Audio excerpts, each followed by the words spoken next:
یہاں سے کسی کو لے جاتے تھے نا دبئی دھوکہ دے کے، اور لے جاتے تھے یورپ میں، عرب ممالک میں دھوکہ دے کے لے جاتے تھے، تو وہ بھی کوئی خواب ہی تو دکھاتے تھے کہ اتنے لاکھ تنخواہ ہوگی، اتنا کچھ ہوگا۔ وہاں جا کے پتہ چلتا تھا کہ جیب سے بھی دینے پڑیں گے کچھ۔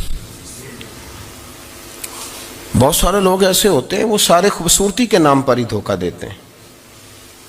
آپ کو پتہ ہے کہ جو آدمی کسی کو لالچ دیتا ہے تو کسی کو لوٹنے کے لیے اسے لالچ دینا بڑا ضروری ہوتا ہے۔ لوگ پہلے لالچ دیتے ہیں پھر لوٹتے ہیں، پہلے مکمل لالچ دیتے ہیں، یہ چیز مل جائے گی، یہ چیز مل جائے گی۔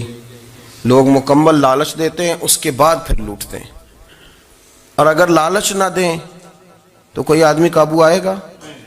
لوگ لوٹتے ہیں لالچ دے کر۔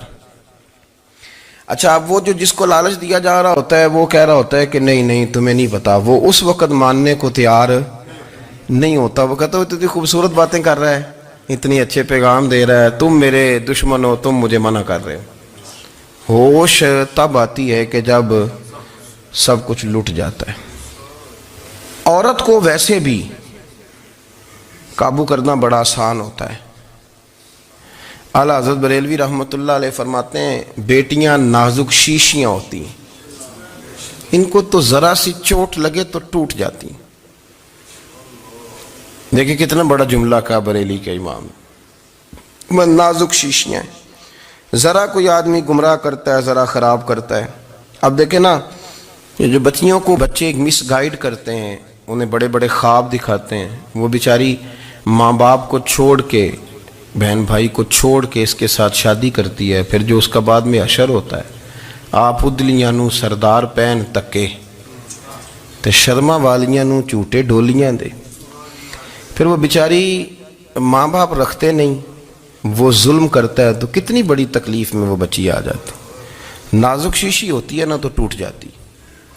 یہی حال اب جدید خواتین اور یہ جو کچھ اینکر پرسن ہیں، یہ اصل میں نا یہ آپ کو سیاست سکھاتے ہیں، لیکن یہ مادر پیدر آزاد لوگ ہیں، بالکل آزاد۔ یہ تو علماء شور نہ کریں، بات نہ کریں، گفتگو نہ کریں، مشائخ بات نہ کریں، اور یہ جو کچھ سنجیدہ اور دینی طبقہ ہے یہ کچھ شور نہ کرے، یہ تو روڈوں پہ ننگے ہو کے آ جائیں معاذ اللہ۔ خوفناک نظریہ رکھتے ہیں یہ لوگ۔ عورت کو کہتے ہیں تیرے حقوق ہم تجھے لے کے دیں گے۔ مثلاً وہ کون سا حق ہے جو تم نے لے کے دینا ہے؟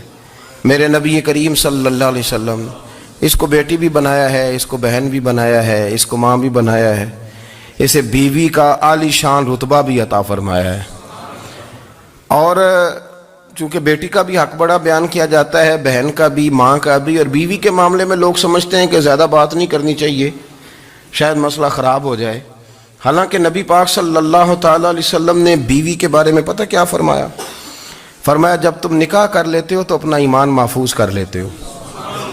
اب میں اس کی شرح نہیں کرتا، اب خود کر لیجئے گا کہ وہ ایک ایسی شخصیت ہوتی ہے کہ جس کی موجودگی میں آپ کا ایمان محفوظ ہے۔ اب میں نہیں سمجھتا کہ اس سے بڑی بات کوئی اور ہو سکتی ہے، جس کی موجودگی میں آپ کا ایمان، اور بھئی یہ حدیث پاک عرض کر رہا ہوں، نکاح جب کوئی کر لے تو اس نے اپنا ایمان مکمل کر لیا۔ اس کا معنی یہ ہوا کہ آپ کا ایمان محفوظ ہے اس کی موجودگی میں۔ تو اس سے زیادہ بھی، یعنی ایمان سب سے قیمتی چیز ہے نا، تو اس کے محفوظ ہونے کی وجہ حضور نے نکاح بیان کر دی۔ اب میرا خیال ہے بی بی اگر کوئی اس سے بڑا حقوق مانگے گی تو بیوقوفی کرے گی۔ اتنا بڑا درجہ نبی کریم نے اسے عطا کر دیا، اتنا بڑا مقام دے دیا کہ تو خاوند کے ایمان کے محفوظ ہونے کا ذریعہ بن گئی ہے۔ عورت کو جو حقوق رسول کریم صلی اللہ تعالی علیہ وسلم نے عطا فرمائے، نبی پاک نے جو حقوق دیے، دیکھیں نا، حضرت عبداللہ ابن عمر رضی اللہ تعالیٰ عنہ کی اہلیہ بیمار تھی، تو جلدی جلدی سے وہ آئے، تو جب بہت جلدی ہو، سفر بڑا شدید تھا، تو آپ نے جلدی سے نماز ادا کی، جلدی سے چلے۔ آپ کے خادم کہنے لگے حضور خیریت ہے؟ فرمایا میری بیوی بیمار ہے۔ تو اس نے عرض کی حضور آپ کی اہلیہ بیمار ہے، تو آپ نے نماز بھی جلدی سے پڑھی، سفر بھی جلدی جلدی کیا۔ تو فرمانے لگے یہ وہ چیزیں ہیں جو ہمیں مدینے والے رسول نے سکھائی۔ آپ اس کیفیات کو سمجھیں کہ حضور صلی اللہ علیہ وسلم نے درس دیا۔ اور پھر ایک اور بہت بڑی بات، یہ فضیلت کسی اور کو نہیں دی، جو عورت کو حضور نے فضیلت دی، یہ فضیلت کسی اور کو نہیں دی. کبھی حضور نے فرمایا کہ تمہارا ابا تمہارے ساتھ بہت سخت رویہ کرے تو تم نے اس کو اس سختی پر داد دینی ہے؟ فرمایا چلو اگر وہ زیادتی بھی کرے تو تم نے اس کے ساتھ سلوک اچھا ہی کرنا ہے. لیکن آپ ایک بات کو سمجھے نا کہ بچے کے بارے میں، بیٹے کے بارے میں، بیٹی کے بارے میں فرمایا 10 سال کے ہو کے نماز نہ پڑھیں تو سختی کرو، تمہارا ڈنڈا بھی لٹکنا چاہیے. بہت ساری جگہوں پہ بہت سارے لوگوں کے لیے سختی کا حکم دیا، لیکن عورت کے لیے حضور نے جو جملے کہے، اصل میں ہم سمجھتے ہیں کہ یہ ایک بات ہے، مشہور ہو گئی ہے روایت حدیث، تو بس اس کے پس منظر پر اور جملوں کے حسن پر شاید معاذ اللہ غور کرنے کی ضرورت نہیں. ذرا اس لفظ کی تاثیر پر غور کریں. حضور نے فرمایا عورت ٹیڑھی پسلی سے پیدا کی گئی ہے، یہ ٹیڑھی ہے، اس کو سیدھا کرنے کی کوشش کرو گے تو ٹوٹ جائے گی. تو حضور پھر ہمارے لیے حکم کیا ہے؟ فرمایا جیسی ہے تم اسی کے ساتھ نبھا کرو. آپ سمجھیں کہ اتنا محفوظ حضور نے درجہ دے دیا بی بی کو، اتنا محفوظ کہ فرمایا غلطی بھی ہو تو میرے غلاموں تم اس کے ساتھ نبھا کرو، گزارا کر لو. کو کیا اور حق چاہیے عورت کو جس کو اس کی غلطیوں سمیت نبی پاک نے قبول کرنے کا حکم دے دی کہ اس کی کمزوریوں سمیت قبول کر لو. اب اس کو اور کیا کوئی کمزوریوں سمیت قبول کرتا ہے؟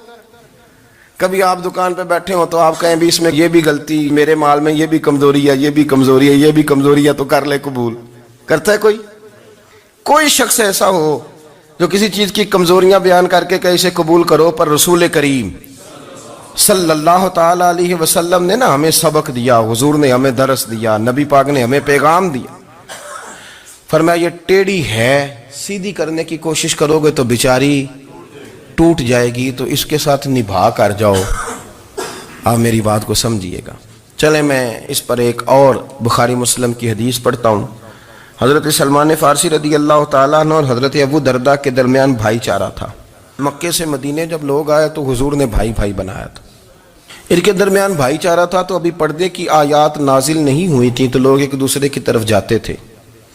حضرت سلمان فارسی رضی اللہ تعالیٰ عنہ حضرت ابو درداء رضی اللہ تعالیٰ عنہ کے گھر میں تشریف لے گئے تو دیکھا کہ ان کی بیوی بڑی غمگین بیٹھی ہیں.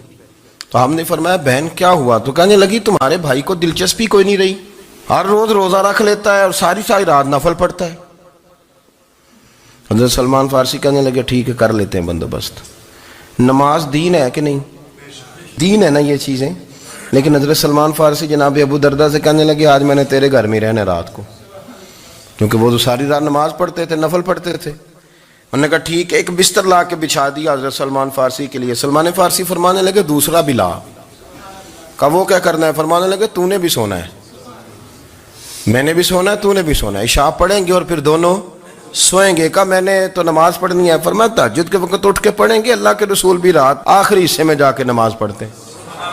ادھر ساتھ سلا لیا. وہ تھوڑی کو دیر سوئے، اب عادت تھی ساری رات اٹھنے کی، ذرا اٹھنے لگے بستر سے تو حضرت سلمان فارسی فرمایا چپ کر کے سو جا، وہ بڑی رات پڑی ہوئی، چپ کر کے سو جا. وہ لیٹ گئے، پھر اٹھنے لگے تو فرمایا سو جا چپ کر کے، بڑا ٹائم ہے. سحری کے وقت اٹھے، نفل پڑھے. ان کا ارادہ تھا روزہ رکھنے کا تو فرمانے لگے کل رکھا تھا نا نفلی روزہ؟ جی رکھا تھا. پرسوں بھی رکھا تھا، ترسوں بھی رکھا تھا. فرمایا آج نہیں رکھنا، آج میں تیرا مہمان ہوں، سارا دن کٹھے مل کے روٹیاں کھائیں گے، آج نہیں روزہ رکھنا. سلا دیا. اب حضرت ابو درداء رضی اللہ تعالیٰ عنہ کہہ تو کچھ نہ سکے، پر کہنے لگے سلمان تم پتہ تم کیا کر رہے ہو؟ نہ تم نے مجھے رات اٹھ کے زیادہ نفل پڑھنے دیے، سویرے روزہ نہیں رکھنے دیا. تو حضرت سلمان فارسی کہنے لگے کوئی لمبی بات تو نہیں نا؟ چلتے ہیں نا ابھی فجر میں مسجد نبی میں تو نبی پاک کو بتاتے ہیں. سرکار دو عالم علیہ السلام کی خدمت میں تو اپنی بات کرنا، میں اپنی کروں گا. حضور نتیجے کا اعلان فرما دیں گے، بات طے ہو جائے گی. حاضر خدمت ہوئے، عرض کی یا رسول اللہ صلی اللہ تعالی علیہ وسلم یہ ساری رات نفل پڑھتے ہیں، ہر روز روزہ رکھتے ہیں، ان کی اہلیہ غمگین بیٹھی ہیں، حکم فرمائیں. تو نبی پاک صلی اللہ علیہ وسلم نے فرمایا پھر ہوا کیا؟ یا رسول اللہ میں نے رات سلایا ہے، سحری میں اٹھایا ہے، سویرے روزہ نہیں رکھنے دیا.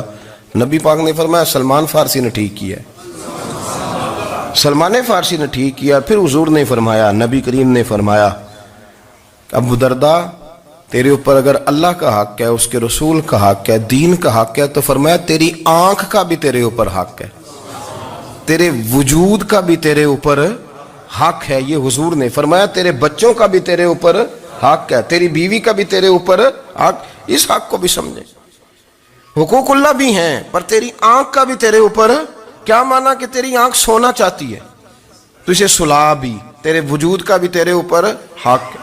تو تیرا وجود آرام کرنا چاہتا ہے تو اسے آرام بھی کرا. اور پھر وہاں نبی پاک صلی اللہ علیہ وسلم نے فرمایا میں تم سب, سننا یہ لفظ حدیث کے, حضور نے اسی موقع پر فرمایا میں تم سب سے زیادہ اپنے رب کو جانتا ہوں اور میں تم سب سے بڑھ کر اپنے رب سے ڈرتا ہوں. حضور فرمانے لگے میں روزہ بھی رکھتا ہوں, افطار بھی کرتا ہوں, یعنی کبھی رکھتا ہوں اور کبھی نہیں رکھتا. فرمایا میں نفل بھی پڑھتا ہوں اور اپنی بیویوں کو وقت بھی دیتا ہوں. سرکار مسجد میں بھی آتے تھے, نواسوں کے ساتھ کھیلا بھی کرتے تھے, ان کے ساتھ پیار بھی کرتے تھے. تو اتنے بڑے حقوق حضور نے بیان فرمائے عورتوں کے کہ تمہاری بیوی کا بھی تمہارے اوپر. لو ایک حدیث بخاری کی اور یہاں بیان کر دیتا ہوں. ایک شخص نے آ کے عرض کی یا رسول اللہ صلی اللہ تعالی علیہ وسلم جہاد کے لیے تیاری ہو گئی ہے, صفیں بن رہی ہیں, مجاہدین کی تیاری ہے, تو میرا بھی نام لکھ دیا گیا ہے مجاہدوں کی لسٹ میں, لیکن یا رسول اللہ صلی اللہ تعالی علیہ وسلم میری بیوی نے حج کی تیاری کر لی ہے اور میرے دوستوں نے صحابہ نے میرا نام مجاہدین کی لسٹ میں لکھ دیا, تو میرے لیے کیا حکم ہے؟ یہ بخاری مسلم ہے. تو نبی پاک صلی اللہ تعالی علیہ وسلم نے فرمایا جہاد پہ کوئی اور چلا جائے گا تو بیوی کے ساتھ حج کرنے جا, اسے محرم کی ضرورت ہے, وہ تیرے بغیر کیسے جائے گی؟ مجاہدین کو تو اور مجاہد مل جائے گا, پر تو اپنی بیوی کے ساتھ جانا. نبی پاک صلی اللہ علیہ وسلم نے مرد کو محافظ بنایا ہے, عورت کو مرد کا قیدی نہیں بنایا, بلکہ عورت کو حفاظت عطا کی اور مرد کو اس کا محافظ بنایا. اب بچیاں آزاد ہونا چاہتی ہیں, اور آزادی بھی وہ والی کہ جو بنیادی طور پر آزادی نہیں, فحاشی ہے. میں نے بہت پہلے کہا ہے کہ اسلام بیٹیوں کو قیمتی سمجھتا ہے. اس بندے کے پاس 20 تولے سونا ہو وہ چوک میں لے کے نہیں آتا, وہ قیمتی چیز ہے, اس نے چھپا کے رکھی ہوتی ہے. تو جو نبی پاک صلی اللہ علیہ وسلم کا کلمہ پڑھنے والے بیویاں, اسلام انہیں قیمتی سمجھتا ہے, کہتا ہے کہ تم قیمتی ہو لہذا گھر کے اندر رہو, تم باہر نہ ہو. لیکن عورتیں ہیں کہ ان کو بلا وجہ لوگ خراب کر دیتے ہیں اور بلا وجہ وہ اس مغالطے کا شکار ہو جاتی ہیں. اب آگے بڑھتے ہیں. قرآن مجید نے سورہ نور کی آیت نمبر 30 میں کہا کہ کل للمؤمنین یغضوا من ابصارہم, فرمایا کہ اے محبوب علیہ السلام مومن مردوں سے کہہ دو کہ اپنی نظریں جھکا کے رکھیں, اپنی نظریں. اور اگلی آیت میں فرمایا وَقُلْ لِلْمُؤْمِنَاتِ يَغْضُضْنَ مِنْ أَبْصَارِهِنَّ, فرمایا کہ اے محبوب مومن عورتوں سے بھی کہہ دو کہ اپنی نظریں جھکا. مرد بھی اپنی نظر جھکا کے رکھے گا عورت کی طرف, لیکن یہ ساری پابندی صرف مرد پر نہیں, عورت بھی غیر محرم کا چہرہ نہیں دیکھے گی, اس پر بھی اسی طرح نظر جھکانے کا حکم ہے جس طرح کہ وہ ہر دکاندار کو بھائی جان کہہ کے گفتگو کرنے کی اس کو بھی اجازت نہیں ہے کہ وہ بھی وہ سمجھے کہ پابندی تو مرد نے کرنی تھی, میں نے تھوڑی کرنی تھی. وہ جس کے پاس جائے, جہاں بھی جائے, ڈاکٹر کے پاس جائے, باہر جائے, تو وہ جس طرح مرضی اس کا دل چاہے وہ بات چیت کرے, اس کی عورت کو بھی اجازت اسلام نہیں دیتا. بنیادی طور پہ اسلام شرم و حیا کا دین ہے, حیا کی بات کرتا ہے. حیا کی جب ہم تعریف کرتے ہیں تو حیا کی تعریف یہ ہے کہ کوئی کبھی چیز دیکھ کے نا تو آپ کی طبیعت میں کراہت محسوس ہو, آپ کوئی غلط جملہ منہ سے نکالتے ہوئے ذرا جھجکیں, آپ کوئی غلط بات کرتے ہوئے تھوڑا بوجھ محسوس کریں. ہمارے ہاں تیزی سے فروغ پایا ہے بے حیائی نے. سنگیوں کی محفلیں, یاروں کی محفلیں, اس میں غلیظ گفتگو ہوتی ہے, الا ماشاء اللہ. جن دوستوں کو بڑی پاک صاف گفتگو کرنی چاہیے, دوستی کا رشتہ بڑا مقدس رشتہ ہے, جو یہاں ایک دوسرے سے پیار کریں گے جنت میں بھی اکٹھے داخل کیے جائیں گے. شرط یہ ہے کہ پیار اللہ رسول کی رضا کے لیے ہو, لیکن اس کے اندر اگر آپ کی گفتگو کچی ہو, کمزور ہو, فحاشی والی ہو, عریانی والی ہو. ہمارے ہاں تو اب اس کو لوگ فیشن سمجھتے ہیں, اس کو مردانگی کی علامت سمجھتے ہیں کہ وہ جی ساری باتیں جی وہاں ہو گئیں, اور جس کا جو جی چاہا اس نے کہا. آپ جب حیا کے دائرے میں ہوتے ہیں تو آپ خود بھی سکون محسوس کرتے ہیں. دیکھیں نا, آپ کو نیند سکون سے کہاں آتی ہے؟ جہاں کمرہ بند ہو, چاروں جانب دیوار ہے, اوپر چھت ہے, خالی دروازہ بھی کھلا ہوا ہونا تو جب بندہ سکون لینا چاہتا ہے تو کہتا ہے یار ذرا دروازہ ذرا بند کر دو. وہ اچھی طرح اپنے آپ کو چھپا لیتا ہے نا حیا کے پردے میں, تو اللہ اسے سکون عطا کرتا ہے. اور جو اس سے بھی زیادہ ٹھنڈی نیند میں جانا چاہتا ہے وہ کہتا ہے لائٹ بھی بند کر دو. اب وہ مکمل طور پہ سمجھتا ہے کہ میں چاروں جانب سے چھپ گیا ہوں, اگر میں کھل کے بھی سو جاؤں گا تو میرا چونکہ پردہ قائم ہے تو مجھے کوئی دشواری نہیں ہوگی. آپ جب چھپ جاتے ہیں, جب آپ حیا کے اندر سمٹ جاتے ہیں, جب آپ چادر کے اندر آ جاتے ہیں تو آپ بہت ساری جگہوں پہ آسانی محسوس کرتے ہیں. تو حیا تو آپ کو سکون دیتی ہے, حیا تو دل کو راحت دیتی ہے. میں بڑی ذمہ داری سے بات عرض کرتا ہوں, قرآن مجید نے نا ایک مقام پہ مذاق کو, ایک مزاح ہوتا ہے خوش طبی, وہ نہیں مذاق, مذاق اڑانا. قرآن پاک نے نا مذاق کو ایک جگہ پہ جاہلوں کا طریقہ بھی قرار دیا ہے. بنی اسرائیل کے لوگوں سے حضرت موسیٰ نے کہا کہ گائے ذبح کرو اور ایک ٹکڑا مقتول کو مارو, زندہ ہو کے خود بتا دے گا مجھے کس بندے نے قتل کیا. تو کہنے لگے آپ ہمارے ساتھ مذاق کر رہے ہیں. تو قرآن مجید کہتا ہے کہ حضرت سیدنا موسیٰ علیہ السلام فرمانے لگے اعوذ باللہ ان اکون من الجاہلین, فرمانے لگے میں اللہ کی پناہ مانگتا ہوں کہ میں جاہلوں میں سے ہو جاؤں. یہ مذاق کرنا تو جاہلوں کا طریقہ ہے. اگر آپ کی زبان سے بے حیائی کا جملہ نکل گیا, اگر آپ کی زبان سے بے حیائی کا جملہ نکل گیا, آپ نے کہہ دیا کہ ہم آزاد لوگ ہیں, جو مرضی کریں گے, جو مرضی کہیں گے, جو ہمارا دل میں آئے گا کریں گے, تو پھر تو لوگ آپ کا وہ حشر کریں گے کہ آپ سے برداشت ہی نہیں ہوگا. جس کا لوگ مذاق بنا لیتے ہیں اور جو مذاق بن جاتا ہے پھر اسے کچھ جینے دیتا ہے. آپ حیا کی چادر میں چھپیں گے تو بچیں گے. اگر آپ نے اپنا مذاق بنوا لیا یہ کہہ کے کہ میں نے مرضی کرنی ہے, پھر یاد رکھنا چھپنے کو جگہ نہیں ملے گی, پھر تکلیف میں آ جائیں گے, پھر بہت بڑی اذیت کا شکار ہو جائیں. شرم و حیا, عرب کے اندر جو کنواری لڑکیاں تھیں ان میں بڑی حیا ہوتی تھی. الحمدللہ میں بڑے فخر سے کہتا ہوں کہ میرے پنجاب کی, میرے پاکستان کی بیٹیاں بھی 20 دفعہ ان کا ابا کہے تیری شادی کرنی ہے تو وہ آنکھ نہیں اٹھا پاتی آج بھی.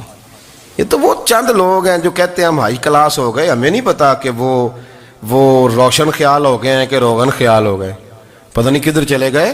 ورنہ ہماری بیٹیاں آج بھی جب ان سے ان کا باپ, ان کی ماں بات کرتی ہے تیری شادی کی, تو وہ تو شرم کے ساتھ پچھلے سے پچھلے کمرے میں چھپتی ہیں. یہ اللہ نے فضل کیا ہوا ہے اس ملت پر. تو عرب کی لڑکی بڑی حیا والی ہوتی تھی, اس سے کوئی بات کرنی پڑتی تھی تو 20 دفعہ بات کی جاتی, پھر بھی وہ عورت چھپتی پھرتی تھی. حضرت عائشہ صدیقہ رضی اللہ تعالیٰ عنہ فرمانے لگیں میرے نبی پاک صلی اللہ علیہ وسلم عرب کی کنواری لڑکیوں سے بھی زیادہ حیا کرنے والے.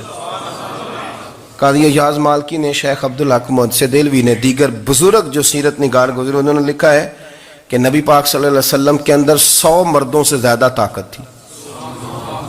100 مردوں سے زیادہ طاقت. اب جو بات کہنے لگا ہوں, جو نتیجہ دینے لگا ہوں, اس پر خاص توجہ آپ فرمائیں گے.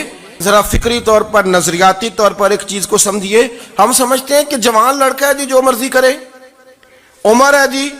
آپ ذرا بات پر غور کیجئے گا کہ حضور صلی اللہ علیہ وسلم میں طاقت 100 مردوں سے زیادہ ہے اور حیا کنواری لڑکیوں سے بھی زیادہ ہے. ذرا اس بات کا تقابلی جائزہ کیجئے گا کہ طاقت 100 مرد سے زیادہ ہے لیکن حیا کنواری لڑکی سے بھی زیادہ ہے. اس کا معنی یہ ہوا کہ جس ٹہنی کو پھل زیادہ لگ جاتے ہیں وہ جھکا کرتی.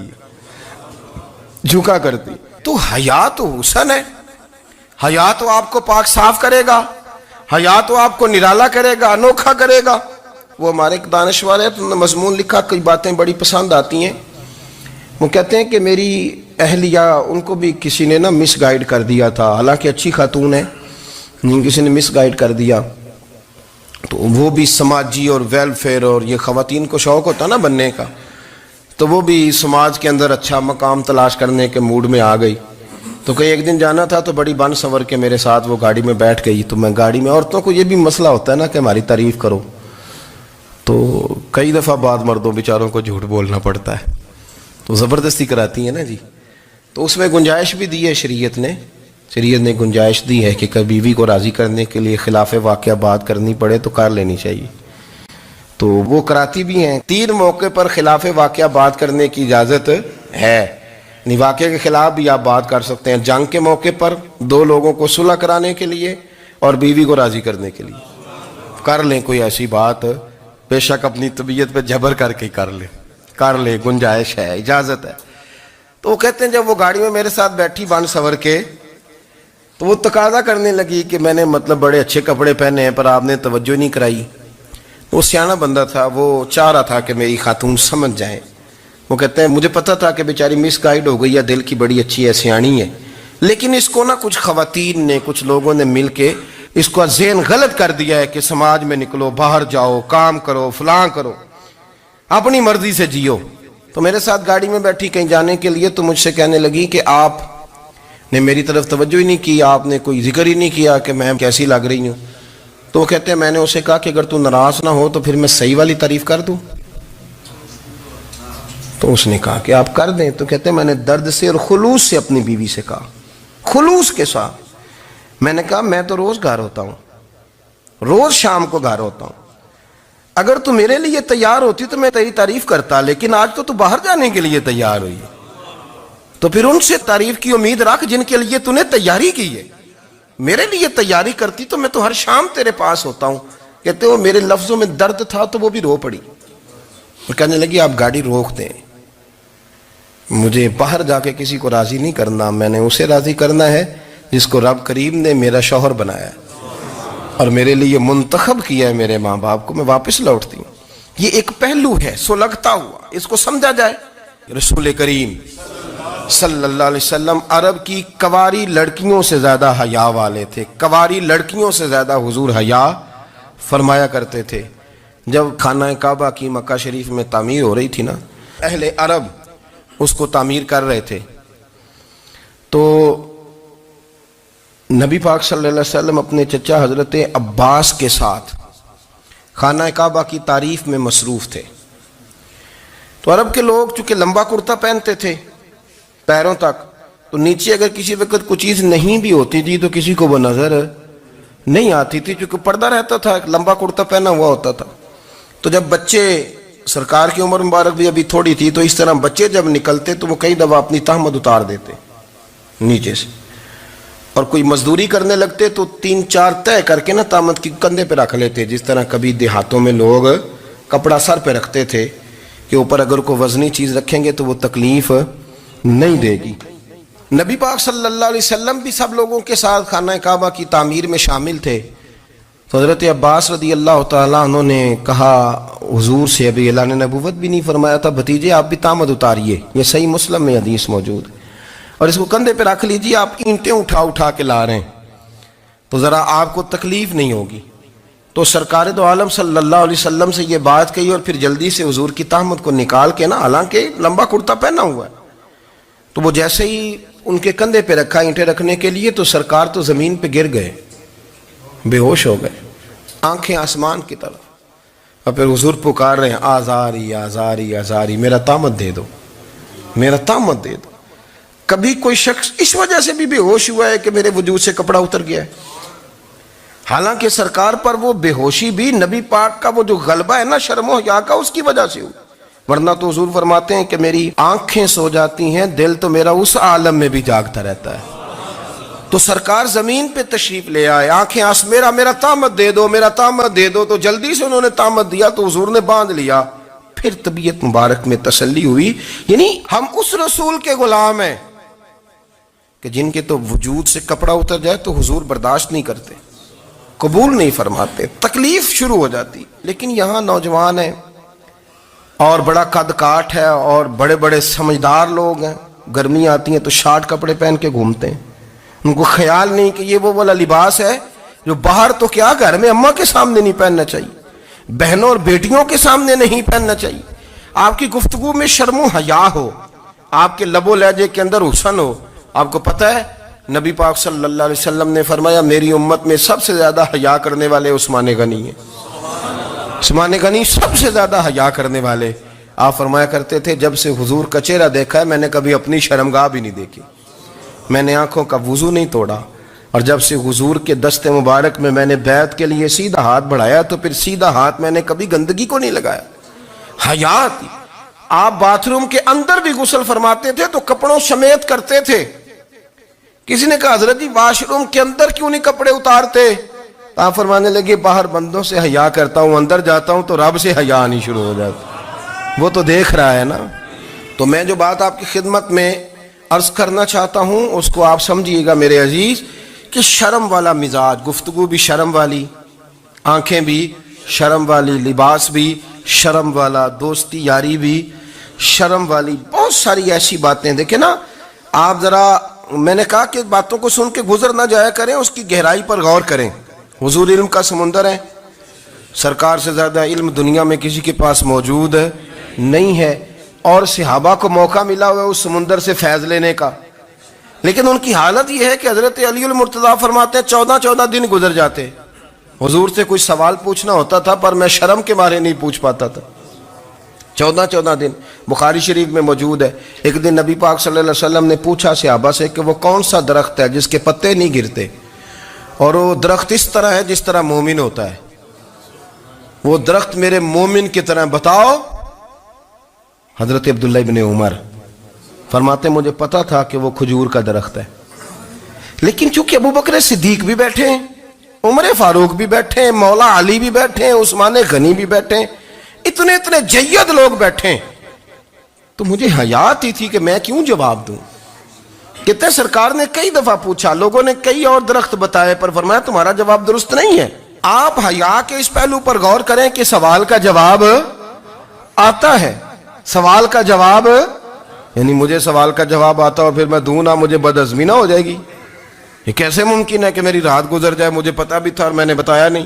بہت سارے لوگ آ کے بہت ساری باتیں بتاتے ہیں، بہت ساری باتیں وہ سمجھاتے ہیں، تو ہم غور سے ان کا چہرہ دیکھنے لگ جاتے ہیں، کہتے ہیں یار اس کا تو دعویٰ تھا کہ میں سمجھنے آتا ہوں، تو یہ تو ہمیں سمجھا رہا ہے. چلو الحمدللہ ہم سمجھنے کو تیار ہیں. لیکن میرے عزیز پتہ بھی ہے جواب کا، علم بھی ہے، لیکن فرماتے ہیں میری حیا نے مجھے اجازت نہ دی کہ میں جواب دوں. آپ فرماتے ہیں پھر حضور سے صحابہ نے عرض کی کہ یا رسول اللہ آپ ہی بتا دیں وہ درخت کون سا ہے. تو حضور نے فرمایا بھئی وہ کھجور کا درخت ہے. تو آپ فرماتے ہیں میں دل ہی دل میں کہہ رہا تھا کہ الحمدللہ میرا جواب درست ہے، حالانکہ میں نے جواب دیا ہی نہیں. تو لفظوں میں حیا، جملوں میں حیا، آنکھوں میں حیا، اٹھنے میں حیا، بیٹھنے میں حیا، چلنے میں حیا ایک خوبصورت حسن ہے.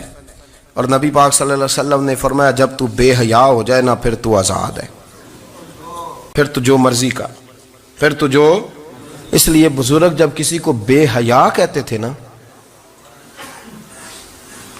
اللہ اکبر، اور جب کسی کو کہتے تھے نا یہ بے حیا ہے تو لوگ سمجھتے تھے کہ کوئی ہلکی سی بات کر دی ہے، لیکن ان کا معنی یہ ہوتا تھا کہ بس بھئی اب اس کے ساتھ کوئی کلام کرنے کی ضرورت ہے، اس کو اب اصلاح کی ضرورت نہیں، یہ بے حیا ہے. کیا معنی؟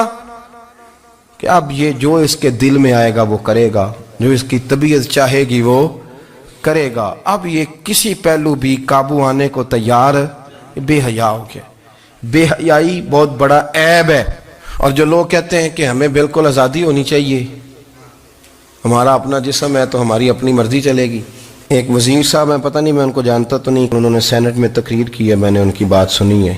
اس نے کہا نہیں بھائی جسم رب کا ہے تو مرضی بھی تو رب کریم کی چلے گی، اور مرضی بھی اللہ کی. یہ مجھے تھوڑا سا مسئلہ ہے جسم پر، کبھی کبھی مجھے کثرت سفر سے الرجی ہو جاتی ہے.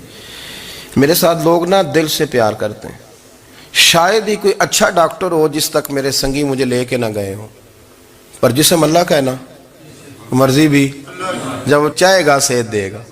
کیوں کچے کاموں میں لوگ پڑ گئے، کیوں غلط لوگ سوچ میں پڑ جاتے ہیں؟ یہ اسی کا ہے. اور جب وہ چاہے گا، آپ اس بات کو اچھے طریقے سے سمجھ لیں کہ جو اپنی مرضی چوکوں چوراہوں میں کر رہے ہوتے ہیں نا، جو مرضی گندمند، وہ جانور ہوتے ہیں، وہ جانور ہوتے ہیں جو نہ چونک دیکھتے ہیں نہ گلی دیکھتے ہیں، نہ انہیں پتہ ہوتا ہے کہ جگہ کون سی ہے. وہ انسان، میں نے کہہ دیا جو میں نے کہنا تھا، میں نے کہہ دیا، وہ جانور ہوتے ہیں. اور جو کچھ انسان ہوتے ہیں نا، ان کے اندر کچھ نہ کچھ پھر شرم حیا بھی ہوتی ہے. وہ چوکوں چوراہوں میں وہ حرکتیں اور وہ کام نہیں کرتے جو جانور کرتے ہیں. ان کے لیے بڑے پردے ہوتے ہیں، ان کے لیے بڑی باتیں ہوتی ہے، ان کے لیے بڑا کچھ ہوتا ہے. جو بالکل آزاد ہو جائے، کوئی پتہ نہ ہو کس وقت کیا کہنا ہے کیا کرنا ہے، تو پھر وہ دائرہ انسانیت سے خارج ہو جاتا ہے. ہم آپ کو کیا دعوت دیں؟ آپ تو وہ باتیں کر رہے ہیں جو اسلام کا انسانیت کے حق میں بھی ٹھیک نہیں. آپ تو وہ والی باتیں کر رہے ہیں جن کا انسانیت بھی تقاضا نہیں کرتی کہ یہ باتیں ہونی چاہیے. لیکن ایک بات، میں تو جذباتی نہیں ہوتا، میں بڑے غور سے چیزوں کو دیکھتا ہوں، سنتا ہوں. اور نہ میں ان موسمی مینڈکوں کی، وہ مجھے عاتق صاحب کہنے لگے جی بڑے بڑے مولوی ایک بندے کے ساتھ بیٹھے ہوئے ہوتے تھے اور وہ روزے میں بڑے بڑے درس دیتا تھا تو وہ بھی فلانی فلانی حرکتیں کر رہا ہے. تو میں نے کہا ہم نے تو پرانا کہا تھا کہ موسمی مینڈک ہے، تو پرانے کہہ رہے ہیں کہ اداکار ہے. تو وہ جہاں کاسٹ کریں گے وہاں وہ اداکاری کرے گا. آپ کسی مذہبی جگہ کر لیں تو وہاں کر لے گا، کہیں اور